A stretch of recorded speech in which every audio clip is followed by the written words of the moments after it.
Avec quoi tu repars, hein? Je repars avec l'envie vraiment d'approfondir ces sujets-là et d'augmenter un peu mon implication et de trouver un peu des démarches, peut-être moi déjà à l'échelle personnelle, de mettre en place plus de choses et puis après, dans le cadre du travail aussi, d'approfondir les sujets. Nous sommes à Aix-les-Bains, aux universités du tourisme durable. Qu'est-ce qui s'est dit? Qu'est-ce qu'on a entendu?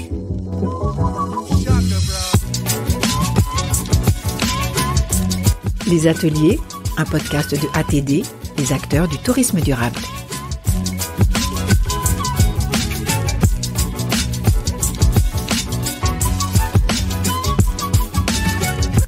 Mutation de nos métiers et quête de sens individuelle. Trouvez les ressources intérieures pour switcher. Clémentine Russo, administratrice d'acteurs du tourisme durable et consultante pour Nous Durables. Je viens d'animer un feu de camp. C'était extrêmement intéressant. On a eu des témoignages très diversifiés avec une honnêteté incroyable de la part des intervenants et une écoute extrêmement bienveillante de la part du public. On était tranquillement installés sur des tapis de yoga. On mangeait des chamallows avec derrière nous le feu qui crépitait. Et forcément, l'ambiance a été propice à l'échange, à se livrer, à s'écouter. Et c'était extrêmement enrichissant de voir tous ces chemins de vie et ces choix qu'ont pu faire les différents intervenants, soit de manière plutôt finalement subie, soit ces changements choisis.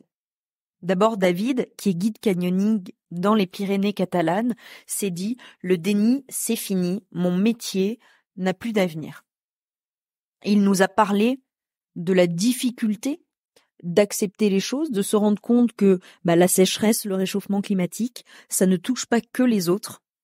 Laetitia, elle, nous a expliqué qu'au sein de son tour opérateur, afin d'être en adéquation avec ses valeurs, afin d'être à la hauteur des enjeux climatiques, elle a décidé tout simplement de renoncer à commercialiser des vols long courriers. Elle nous a raconté d'où provenait ce courage et comment elle a réussi à passer à l'action. Et puis ensuite, Victoria a, elle, témoigné de son changement de vie, de son cheminement après une reprise d'études dans le développement durable. Elle est devenue fresqueuse et elle essaie petit à petit de trouver une vie aussi plus simple, un peu plus décroissante. David Berruet, je suis guide escalade, canyoning, via ferrata et je suis militant écologiste.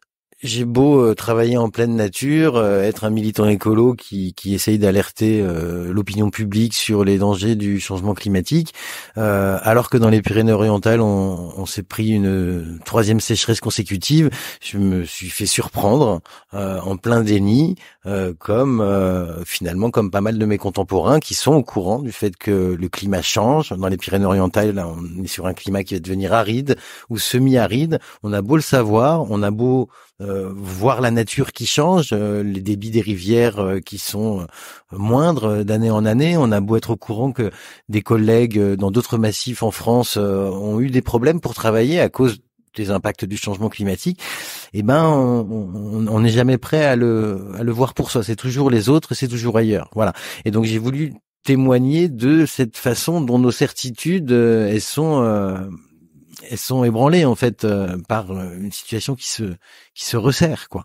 Alors j'ai également voulu parler des façons dont on essaye de s'adapter à la donne touristique, de la façon dont on pourrait envisager une mutation du système touristique. Ma conviction c'est qu'il faut sortir du tourisme de masse et aller vers une baisse de la fréquentation touristique, en tout cas dans la façon dont aujourd'hui le tourisme fonctionne de façon consumériste quoi, avec de l'aménagement partout, avec des choses qui sont pas du tout soutenables à long terme, rien que par rapport à la ressource en eau.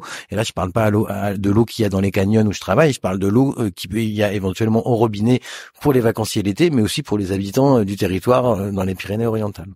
Après, juste pour dire aussi que la question de la destinée personnelle, par rapport à ça. Alors, on peut bricoler quoi, adapter un peu à la marge la façon de travailler. Ce que j'ai trouvé très intéressant dans le débat, c'est que sont revenus plusieurs fois les idées de travailler moins, ce qui est non seulement quelque chose d'intéressant pour les professionnels du tourisme qui remettent en question leur façon de travailler, mais qui peut être une donnée très intéressante également pour nos contemporains, parce que travailler moins, avoir du temps libéré, c'est aussi du temps pour pouvoir prendre des vacances tout au long de l'année, mais aussi tout au long de la vie, et pas attendre 64 ou 67 ans pour avoir vraiment du temps libre. Et après, si je devais conclure sur ma modeste personne, je dirais que qu'est-ce que je vais devenir moi en tant que moniteur de canyoning si il y a plus assez de clients ou qu'il y a plus d'eau dans les rivières? Je dirais que les moniteurs de canyoning, faut pas trop s'inquiéter pour eux, ils trouveront des solutions. Le vrai problème, c'est est-ce que nos territoires, ils vont rester vivables avec de l'eau pour boire, pour faire pousser de la nourriture et tout simplement pour continuer à pouvoir y habiter, quoi. Voilà, c'est ça la vraie question.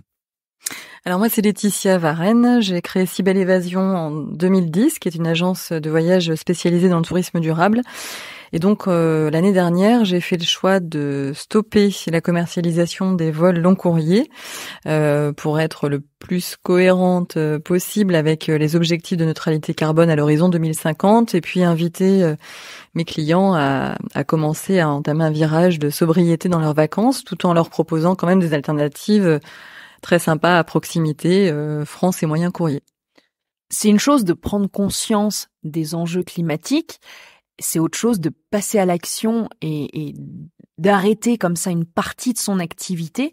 À quel moment on prend le courage de faire ce changement-là? Comment ça s'est passé pour toi? J'imagine qu'il a fallu un petit temps entre je lis les rapports du GIEC et j'agis dans mon entreprise.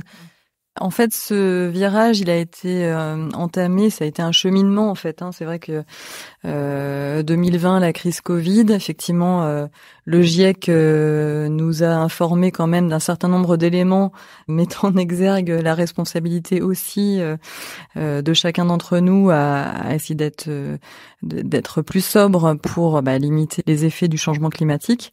Donc c'est vrai, quand on s'affiche agence spécialisée dans le tourisme durable, moi ça m'a paru évident qu'il fallait déjà amorcer ce virage et puis avoir cette force de proposition pour que nos vacances soient plus sobres en fait, et que finalement on parlait beaucoup d'éco-anxiété au cours de cet atelier. Et c'est vrai que la mise en action est vraiment une solution, une réponse à cette éco-anxiété qu'on peut vivre parfois. Et c'est vrai que voilà, ça a été un cheminement sur plusieurs années.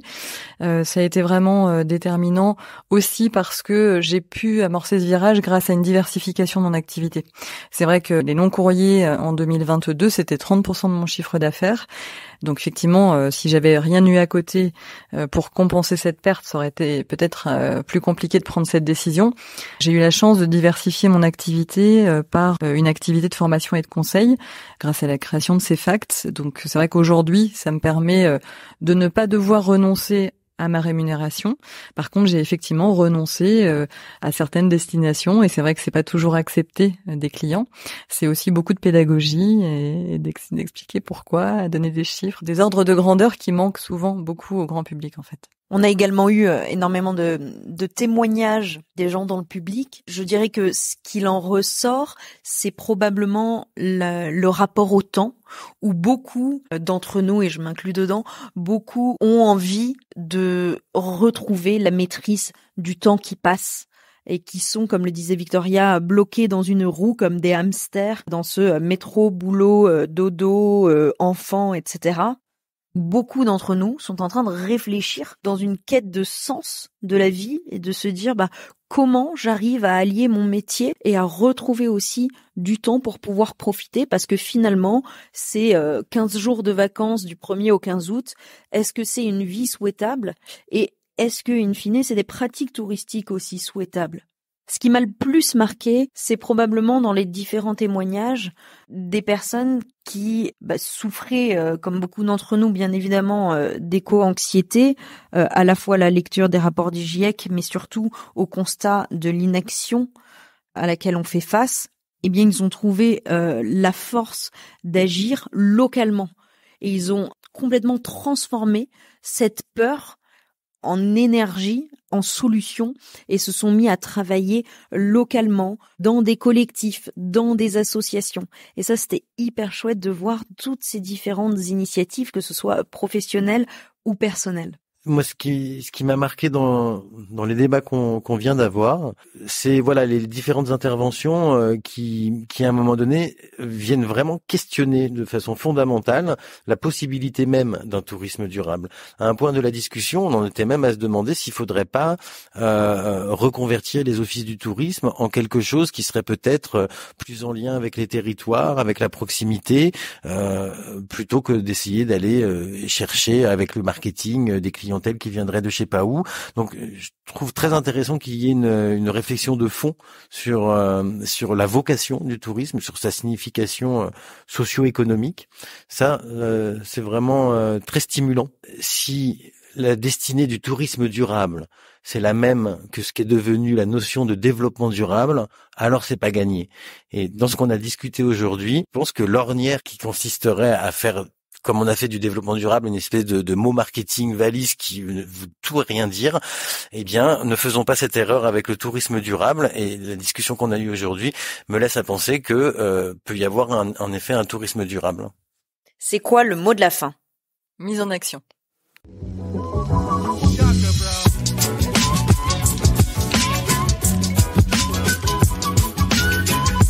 Ce podcast a été réalisé par Clémentine Russo et Sandrine Mercier. Il est produit par les acteurs du tourisme durable. Merci pour votre écoute et à bientôt.